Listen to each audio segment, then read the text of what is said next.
Shalom peuple de Dieu, que Dieu vous bénisse, c'est votre frère Esdras Mandouti. Je suis venu pour faire un témoignage, vu que nous sommes vraiment au temps de la fin. Je pense qu'il est temps de le redire encore.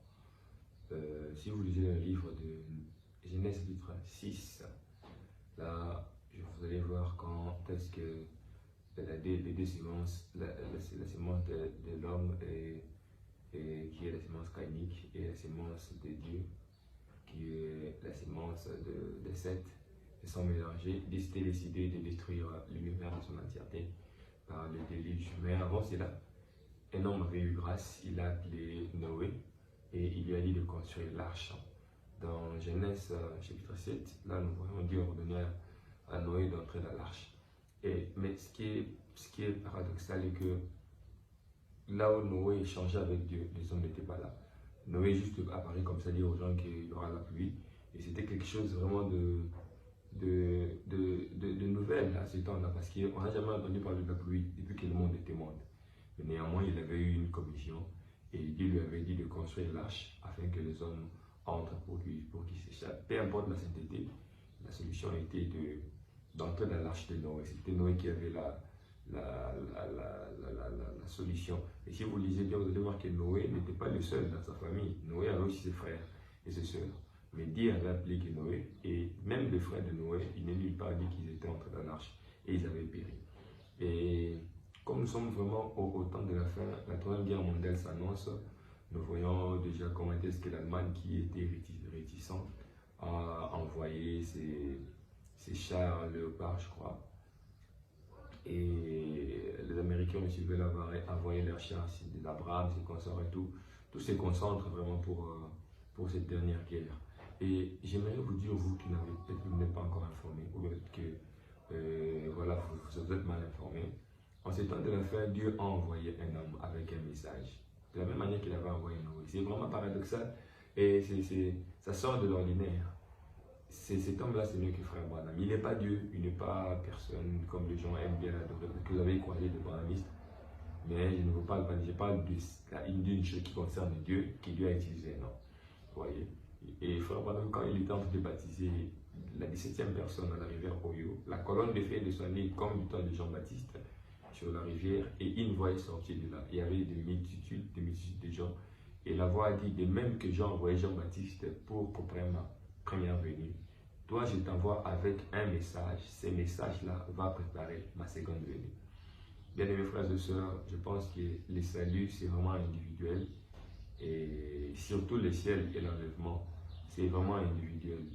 Vous n'avez pas à regarder les églises ne vont pas vous sauver. Vous n'avez pas à regarder le pasteur ou qui que ce soit. C'est une affaire individuelle. Vous voyez. Dieu est descendu et il a parlé ainsi devant des gens qui existent encore aujourd'hui. D'autres sont morts, d'autres sont vivants jusqu'à aujourd'hui. Et je ne vois pas comment est-ce que Dieu peut changer cela. Vous voyez. Ça peut sortir de l'ordinaire. Il y a des grands hommes de Dieu aujourd'hui qui prêchent, des docteurs, des hommes qui sont très intelligents, qui peuvent bien vous expliquer la Bible.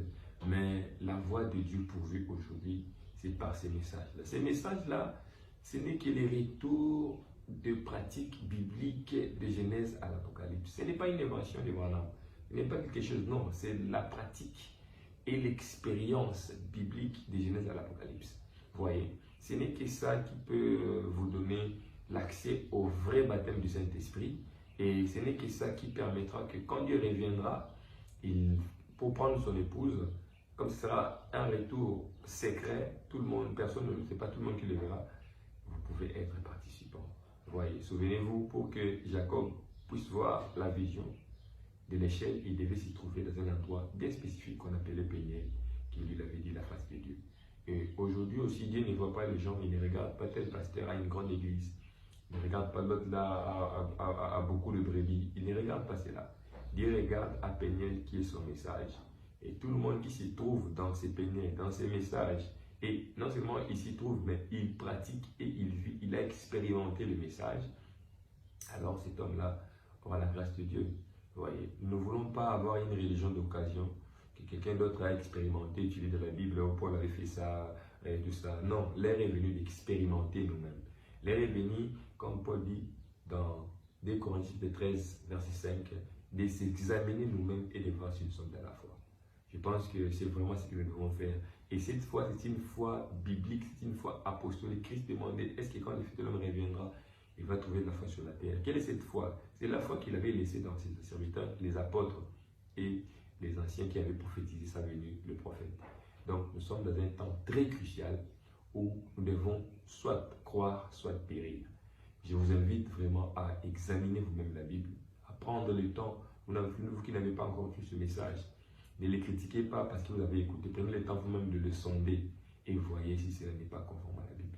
Parce que les signes des temps, vraiment, c'est les signes rouges. Christ est non pas seulement à la porte, mais la porte s'ouvre déjà. Et il vient pour prendre un peuple bien spécifié, un peuple qui a porté son nom, un peuple qui a revêtu de sa nature, un peuple qui est issu de lui, un peuple parole, l'épouse blé, l'épouse parole. Et le blé est déjà mûr, il vient pour aller mettre ça dans les greniers, dans son royaume, afin de fêter avec lui. Après le départ, il y aura des choses catastrophiques qui vont se passer dans ce monde.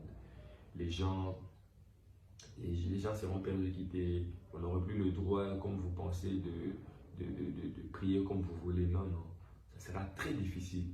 Les gens qui pensent que je vais supporter, déjà cela prouve que vous n'êtes même pas un élu, vous n'êtes même pas un appelé.